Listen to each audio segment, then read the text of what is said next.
We're going to focus on a little marketing today, particularly websites with Kurt Uhlir. You can find his information and social media links and everything, all of the above, at kurtuhlir.com. Then his last name is spelled Uhlir. Uhlir. So head over to there if you'd like to follow along. But I really appreciate your time, and I would love to dive into this Kurt, because as you know, we have a lot of cross-pollination between realtors and real estate investors. Yep. And you and your team have data from over 50,000 real estate agent websites that shows what works, what doesn't. There's got to be a lot of insight there. So I really appreciate your help here today. Yeah, no, glad to be here. Yeah, 50,000 over each of the last 3 years. So it's 150,000 total. There's some overlap there, but a lot not as well. So yeah, wow. Was there anything, I've got to jump right in. Was there anything out of that data set that surprised you? But definitely on the pure kind of for real estate agents, but very much I think when I think about anyone else, or I think about, investors and those that are whatever they're doing online, is so often, whether it was agents or investors, whether that's sourcing properties or they have properties, that they're maybe trying to get renters in, is most people tend to take their websites on the completely wrong side of the approach. They talk about themselves much more than thinking about their customers. There are things that apply just to real estate agents, such as, do they have like a modern home search that consumers are used to, because that affects retention.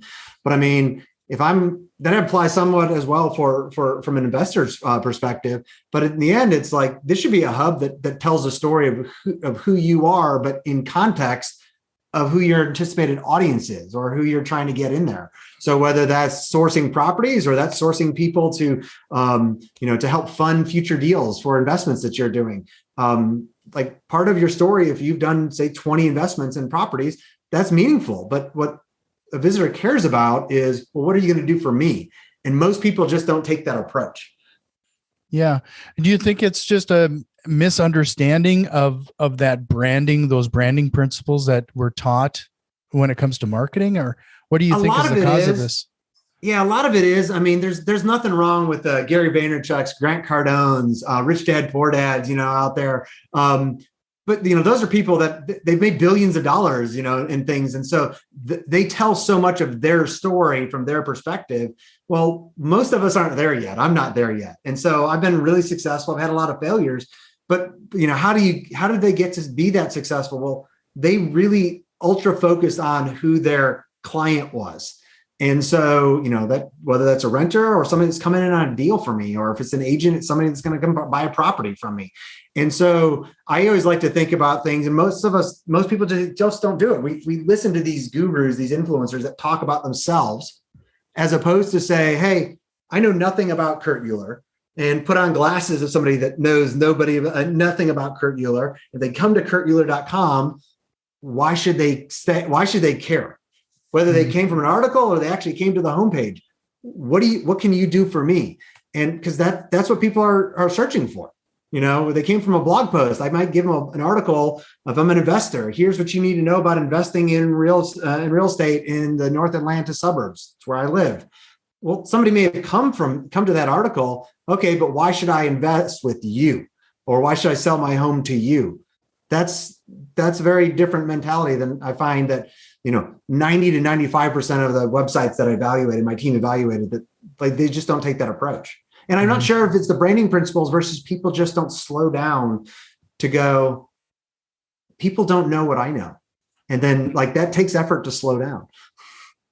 Do you think it's a problem, especially with real estate agents, but I think it's starting to seep into real estate investors, where you have large brokerages that kind of enforce these websites on their agents, and they're kind of very cookie cutter and kind of branding specific in that way? It can be, but it's a good thing for brokerages that, when they're working with their agents to give them a website, but most of them are, to your point, cookie cutter websites. They're subdomain websites. Every Keller Williams website, kurt.kw.com. All of them pretty much look the same. And you insert any brokerage name, they all look the same, not just a bag on KW. That's good because a lot of agents don't have anything, but I view those as business card websites. In that case, most of those sites aren't going to meet the consumer's needs because their consumers are buyers, and buyers are searching for homes. Most of them just don't give the search experience that consumers are used to. So they bounce and go to a big portal.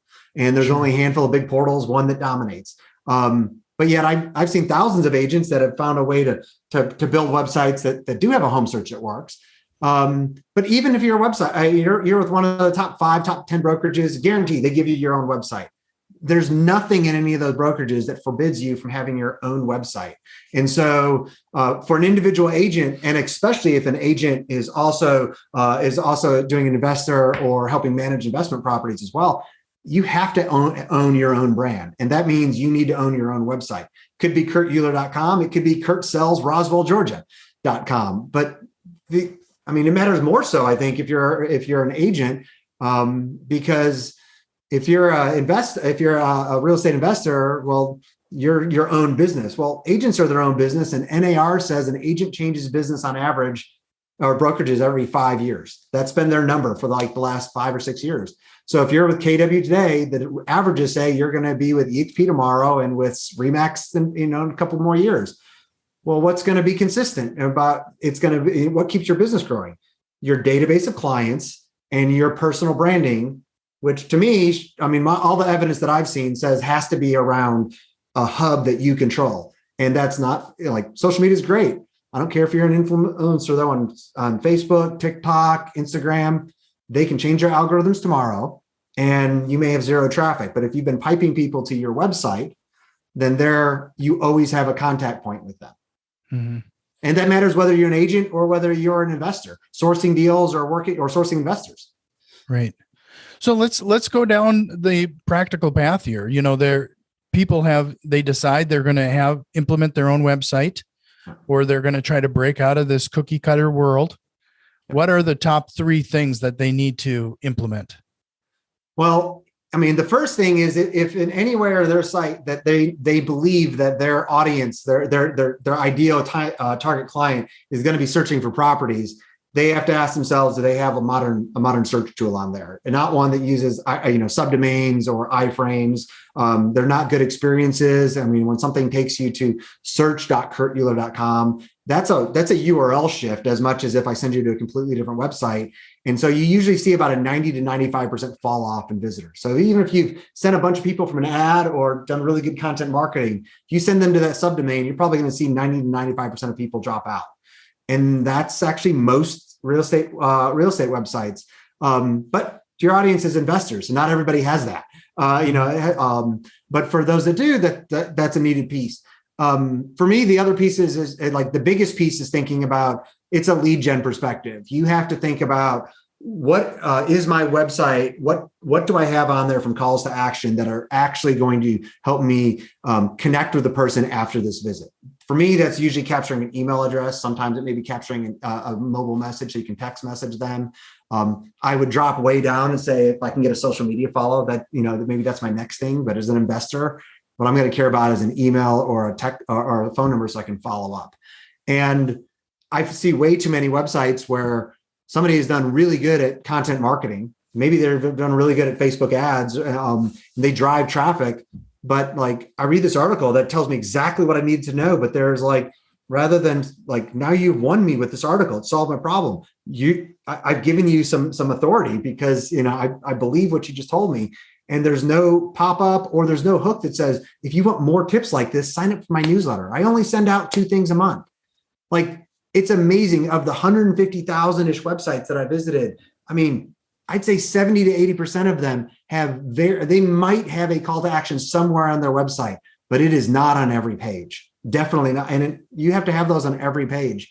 And then I think just about, ideally you have something where your site is focused on retaining people long-term. So I mentioned, I want to capture the contact information, but I want to be really clear about setting expectations. It says, hey, you found this destination. And if you want to dive in and binge today, that's great. But if not, you need to bookmark this because I have new stuff that comes out for somebody just like you. I mean, most sites, they're focused on the everyone, and it's really hard to get to become influential with everyone. But if I'm looking for people that are selling houses that aren't looking for all cash offers, they're looking for the best price in Roswell, Georgia. That's very different than focusing on someone that's looking for a quick cash sale today. So I focusing on those two niches is very different.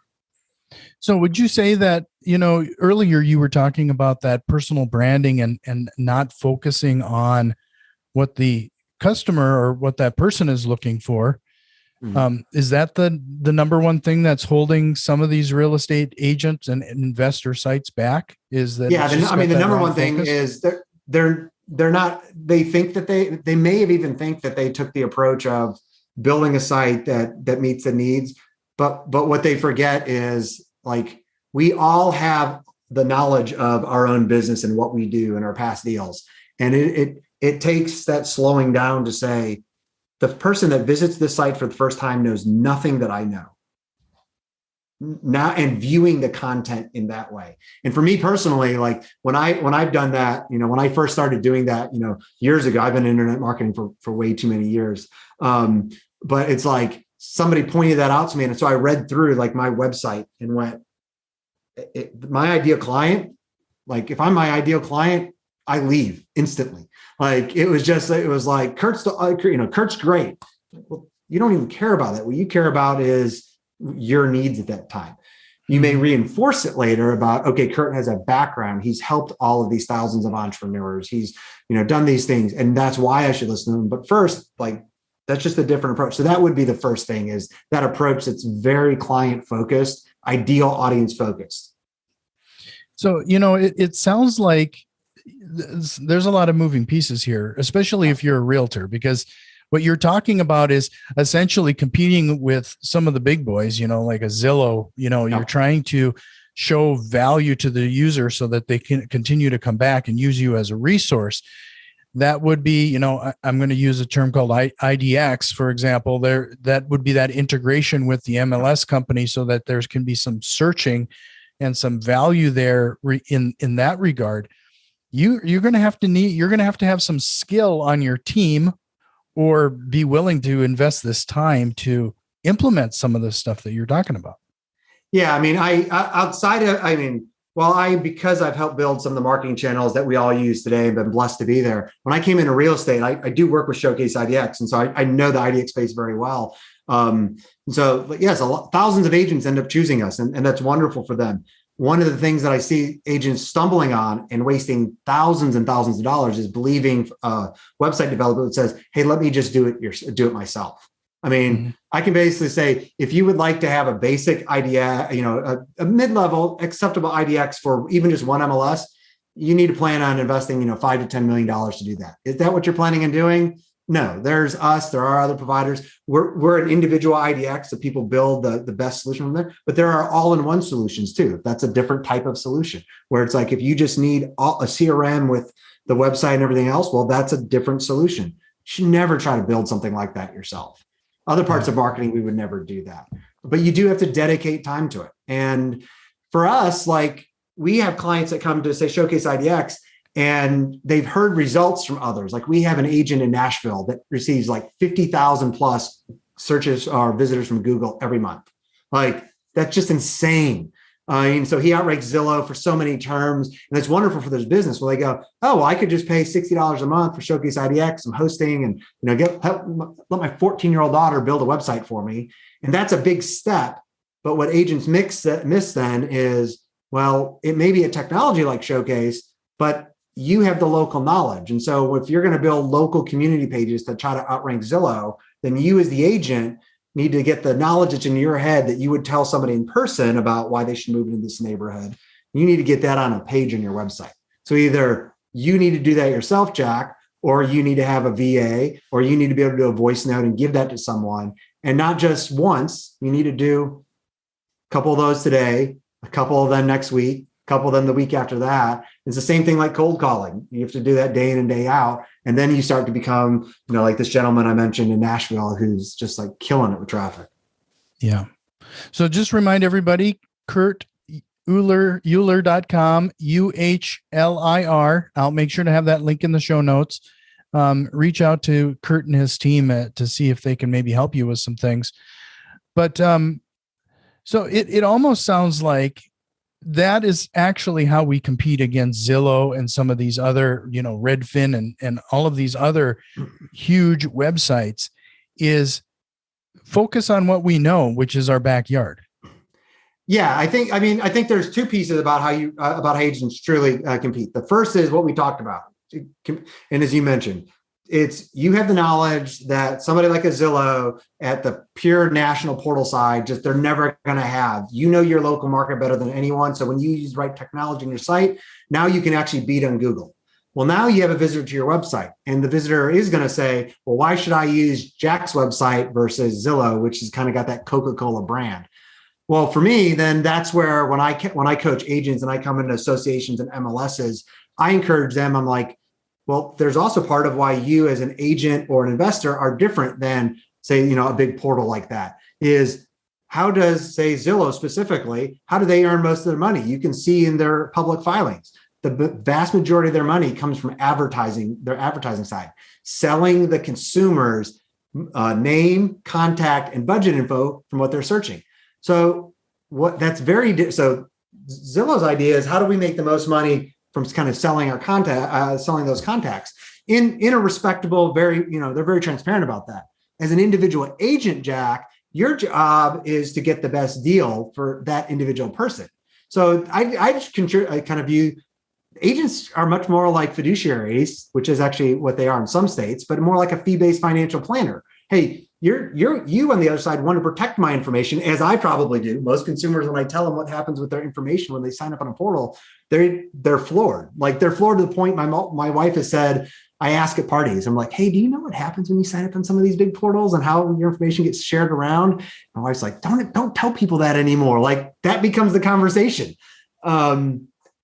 Because people don't want their information sold. So what can you do on your website, whether you're an agent or an investor? Well, you can promise me that you're not going to give my information to anyone else. So if and when I want to work with you, well, then I'm going to choose to do that. I'm going to, allow you to message me. But once I give you that permission, now we're in a relationship. It's not that you're trying to make money by selling my lead somewhere else. Mm-hmm. No, that's really interesting. So, as people are doing what you're suggesting then and focusing on what they know and providing that content and trickling it out, talk a little bit about what they need to do to optimize that content and make sure that it is picked up by the search engines and ranked accordingly. Yeah. So great question. Google will tell you that, they don't care about links built to websites anymore, and that you can't game the system. Well, no, if you're wanting to rank for condos in Roswell, Georgia, that's where I live. Well, you need to be making sure that you're writing that piece of content, having one page focused just on condos in Roswell, Georgia. It's not talking about condos in Alpharetta. It's not talking about single family homes. Can you mention why a condo is better than some of those other choices, or why somebody may want to live in this locale versus another? Yes. But you need to be focused on meeting a visitor's needs that would have searched for the term you're trying to rank for. So that's part of it. But still, all the tests show, no matter what Google says, the number one ranking factor, once you have that content, is offsite links. Now, don't go to Fiverr and buy them. That'll mess up your site. But there are good services on the marketplace called Legit that has some wonderful people on it. But that's where you can either do the work yourself. Much of link building is things that an agent can do themselves. But I think it really comes down to, is it worth the time for you to do, or is that something that's better to outsource to somebody else for them to do it for you? And that matters. I know your audience is much more investors. I'd say it matters much more from an investor's website perspective. Agents, as you said, are very much out there focused on Zillow and how do they compete and get organic traffic. And that's hard. Not that it's easy to rank an investor website, but it's like we actually have a lot of IDX customers that, they're agents as well. So they have a home search on their site. So they may have a residential buying focused website and they have a separate investment focused website. It's usually easier in my experience to rank that investor site. There's less people searching for those terms. There's less competition for those terms. And so when you're writing content and material for that, that tends to be easier. And it's almost a little bit easier from a building links perspective too. It's kind of hard, if you're writing good content as a real estate agent on that home buying focused site, you can get people to still link to you. You can go out to local businesses. But a lot of time for investors, it is just easier to do interviews with local financial planners, estate planners, lawyers, all of the people that run in the same spheres as you do, that your visitors, whether they're investing with you or they're selling to you, that they're caring about. And so when you interview those people, I find it's a little bit easier on the investor side to get people to link from their site back to you. Mm-hmm. Yeah. So in the end, you have those people linking back to you. It's a sign to the search engines that these other sites are using you as a reference in some way. Yeah. It's kind of a vote of confidence for you. There's a lot of other factors. Google has, I think more than 400 factors that come into their rankings, whether or not people are mentioning your name, Jack on social media, that matters. Whether or not they're sharing your articles, that all matters. It does matter how many people are watching you on YouTube or listening on Apple Podcasts. Google considers some of those things into whether or not they rank your sites as well. But links is one of those bigger factors. So, but I do very much view like your website, whether you're an investor or an agent, should be the hub of everything you do. So when you have a podcast or you're interviewed by somebody, you want to send people back to your website, as thank you for mentioning my site earlier and putting in the show notes. That allows people that want to continue that conversation to do so. And then those visitors also do end up helping your rankings as well. Because in the end, I love paid ads. Paid ads are wonderful for investors or agents looking for buyer contacts. But in the end, organic search visitors, they convert better. They're better clients in the end, is what I hear consistently. And there's a variety of reasons I believe for that. I don't know for sure. In the end, it ends up being much cheaper. It's longer. I can start a Facebook ad campaign today and start seeing results by the end of the day. It might take me 3 to 9 months to see traffic from an organic Google perspective and with SEO. But in the end, that's how you scale your business much more. So it's pretty obvious that a lot of people, they're becoming a realtor or a real estate investor. That's the business that they're focusing on. So it's all about building those teams and finding those people to fill these roles. When you're talking about building a website and doing the level of integration that you're talking about, what type of questions should a real estate agent and a realtor investor should be asking to make sure that, you talked about the independent developer earlier. Yep. What questions should we be asking to make sure it's the right fit? Great question. I want to ask questions like that. How many clients have you worked with that are exactly like me? Especially because you mentioned like IDX. IDX, it's not that it's too complicated, but it is very different than just building a normal website. And so if that needs to be on your website, I want to know how many IDX customers you've worked with before. And I don't usually want to hear, small single digits. I want to hear dozens. I have partners that I've worked with that have built 10,000 plus websites, and lots of those partners. And it's like, okay, you're going to have repeat stuff. I'm often going to want to ask, can I talk to some of those? Or can you share me their website so I can go look at them? So do they have experience in the specific thing that I need? The next question I'm usually going to want to ask with a website developer is, well, do I have to host my website with you, or can I host it anywhere? Because we have partners at Showcase, and I have friends outside of there that do host websites, but and there's nothing wrong with that. But when you choose to work with a developer that will host your website, well, if they do a poor job, you can't just go get another developer. And so I want to at least know that that's a possibility with you. So I have a friend, Charles, in San Diego. He has hosting partners, but he will never host your site because he believes he does work for you. This is Jack's website. It's not Charles's website. And so he does work for you, and he hopes you will bring him you will work with him monthly or in the future, but he's going to earn your business in the future. Well, that's one of the things that I really care about. I don't want to be tied in with somebody, because just more often than not, when somebody signs a contract and they're tied in entirely, it's one thing to for somebody to want a 6-month or 12-month contract. But when I can't change someone else without basically paying $3,000 to $5,000 again, that usually is where I start to seem like, yeah, that's, I bet more often than not, you're going to end up with problems with that developer. Mm-hmm. Now, with that, there are some people like Agent Fire. They do wonderful real estate agent websites. They host, they offer packages, they offer wonderful websites. It's also one of the reasons, because it's an all-in-one, and they offer great solution. They will be cheaper than if you just wanted to build it yourself. And so for me, I'd be like, well, that's a wonderful trade-off you've intentionally walked into. You just don't want to talk to a developer and go, hey, I'm writing you a check for $3,000, and then find out later if you want to change, you have to write a check again to somebody else. Right. So, one of the things that I think the buzzword right now is becoming an influencer. Mm-hmm. And, part of that would be having a good website that meets the criteria that you just laid out. But how do we work with the social media networks in order to, in hopes to be that influencer in our market? A great question. Start where you are.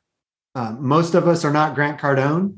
Most of us are not Gary Vaynerchuk or Seth Godin. But we all have influence, whether it's with our kids or the people in our church and synagogues. And so acknowledge where you're at.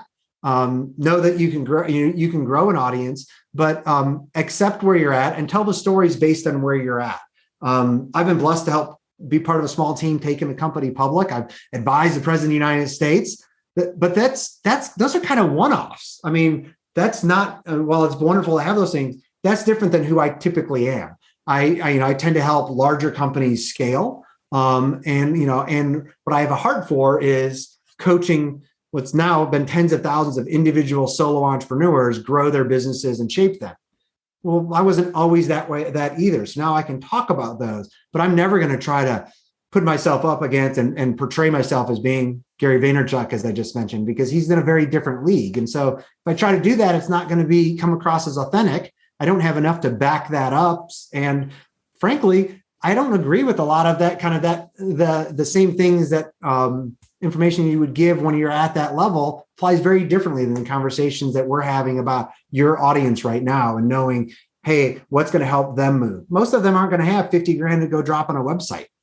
Mm-hmm. They may be trying to do this themselves or become an influencer themselves. And so acknowledging where you're at. And part of that then says, hey, it doesn't have to be polished. Like I've got a great setup with shelves and a nice camera and microphone, but with my phone, I can record anything that I need to for YouTube, Facebook Reels.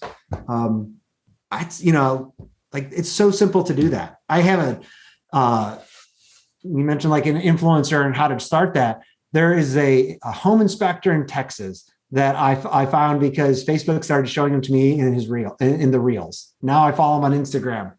I mean, he literally, I've gone back to see where did he start. He's more polished now, but he literally just started by bringing out his phone because that's, he's on a roof or he's in a plumbing cabinet in a house and he shakes something that's clearly broken, that you or I might not have walked in and noticed right away. And he'll shake it and he goes, it's not supposed to do that. It's just catchy enough, but that's his personality too. And now he's grown so much and that's still so much of who he is. And all of his recordings are done with his phone. Mm-hmm. I can just tell as a marketer, it's like, so he didn't wait for some big setup. He didn't hire a camera person to follow him around. He just pulls out his phone when he's on his job and he shares content. And at least me, I'm eating that up. I mean, I'm actually thinking more about doing some investment properties myself because I was a little bit more scared before. And after just a couple of months of watching him, I'm like, well, one, would never try to buy anything without an inspector. But I've seen so many things that go right and wrong that I'm like, I'm much more confident now based on that. And I mean, heck, I'm mentioning him on the show right now. So. Mm-hmm. No, it's amazing how many people you probably, especially, right? You probably run into a lot of people who think they have to have a professional setup to get any of this done. Yeah. I mean, you can get there. I mean, when I started, I was using just the microphone on my laptop. Now I have a much nicer, Logitech Brio camera that's, much more clear. But still even there is like, my business and my coaching stuff continued to grow. So then I could afford the nice Rode microphone that I have. And it's like, it's all things in time, but even then it's like my content's not much different than it was before.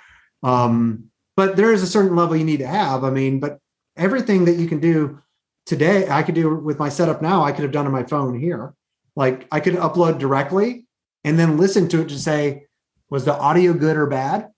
Because like so much is about video trying to build influence today. Well, just because it was, most people don't go and listen to themselves.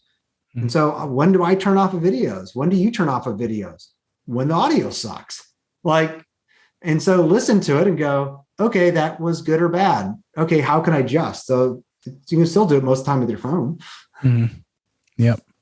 No, that's interesting. Early, just a minute ago too, you mentioned that there are some things that you're at odds with regarding some of these gurus. What you mentioned, Gary Vee and Grant Cardone and a few others.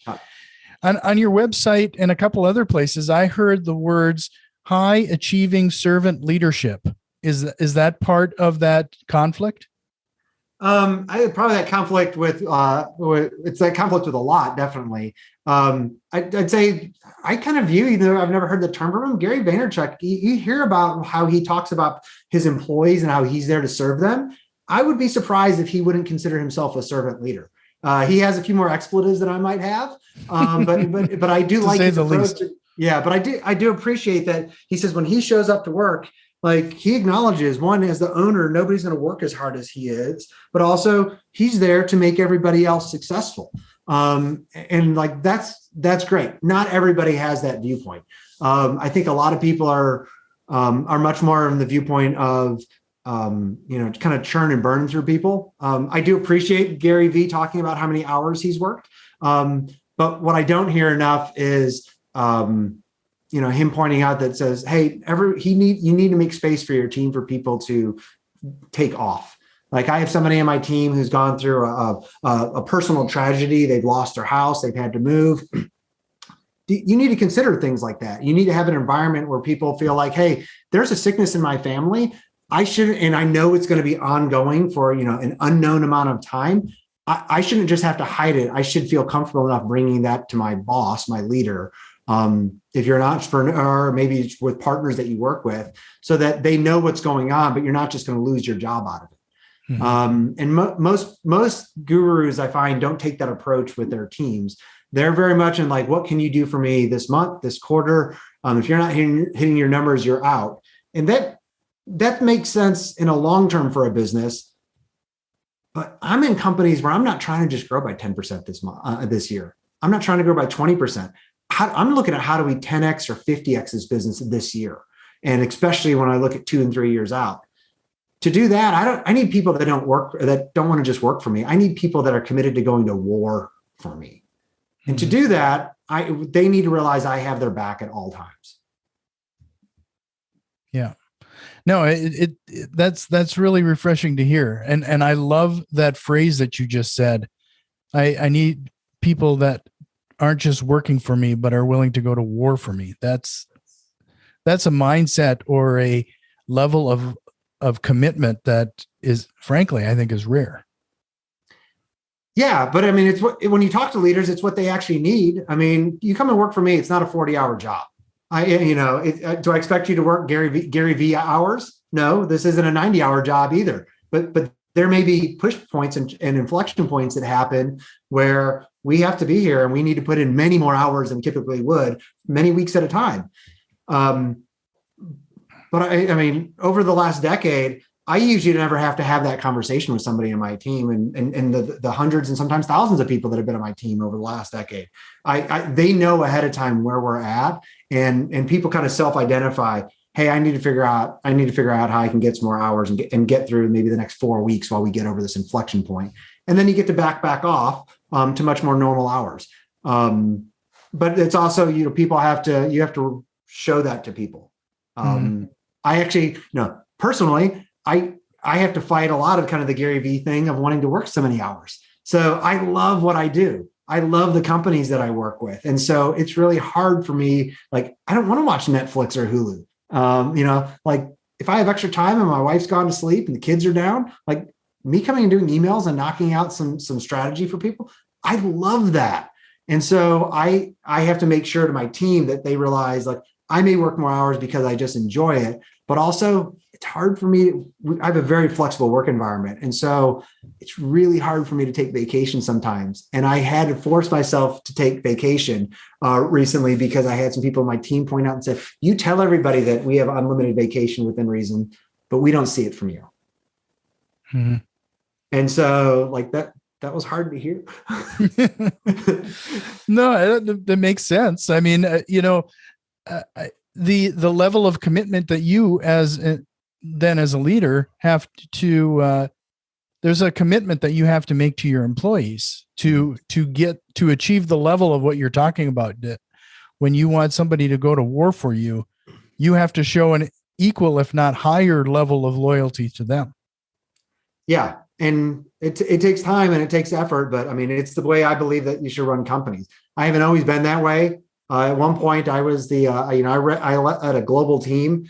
And if you ask people that work for me on the team, then some of them still won't talk to me today. But I was the authoritative leader then that believed if one person on your team cried, it was them. If everybody on the team cried, it really wasn't you as a leader, Kurt. You just dialed it to 11 and you need to dial it back just a little bit. I'm appalled at that before. I mean, we were really successful, but I burnt out people. I burnt out families. It would have been miserable to work for me. I mean, I made multiple people millionaires that still won't take my phone call today. Some I haven't been able to apologize for. That's very different than, hey, I want you to be successful, Jack. We're working together. And we just need to figure out how that happens over the long term. Sure. Well, this has been a great conversation and eye-opening to say the least. I don't know if you were expecting to go into business and leadership, but I think that was, I hope people stayed to the end to listen to that piece. There was a lot of value there. One more time, head over to kurtuhlir.com, and that's UHLIR, for some more information regarding Kurt and what he's doing and his team. But I kind of warned you it was coming, Kurt. Is there a question you wished I would have asked you here today?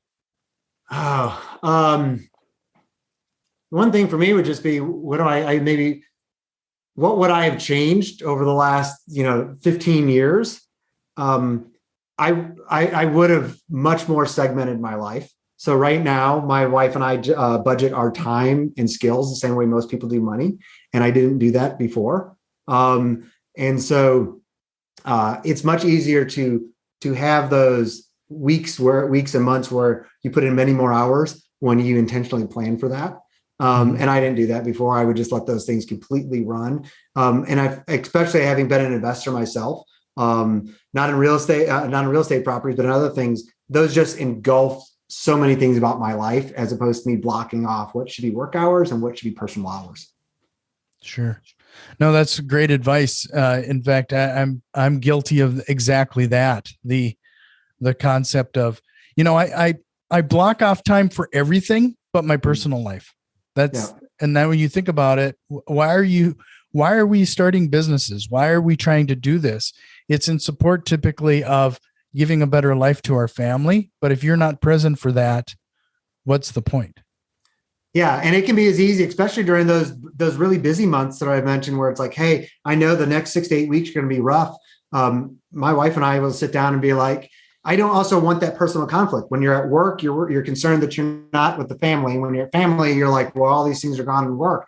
And so it's often like Tuesdays and Wednesdays or Tuesdays and Thursdays where, like, my wife and I, we've been at a thing where when those periods come up, I can work as many hours as I want on those days. On the other days, I need to shut it down at, say, 5:30 or 6. At that point, then it's very clear then, like, I can pull all-nighters, I can go longer, but that's very different than just like, well, it's 7:00 every night, and is Kurt coming up to dinner or not?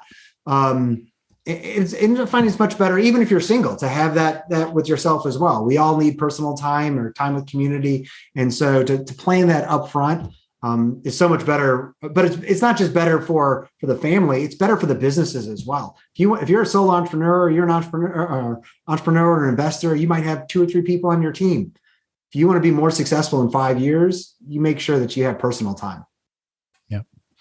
Well, Kurt, I really appreciate your time. You're welcome back anytime. I hope you'll take me up on that invite. Yeah, this is great.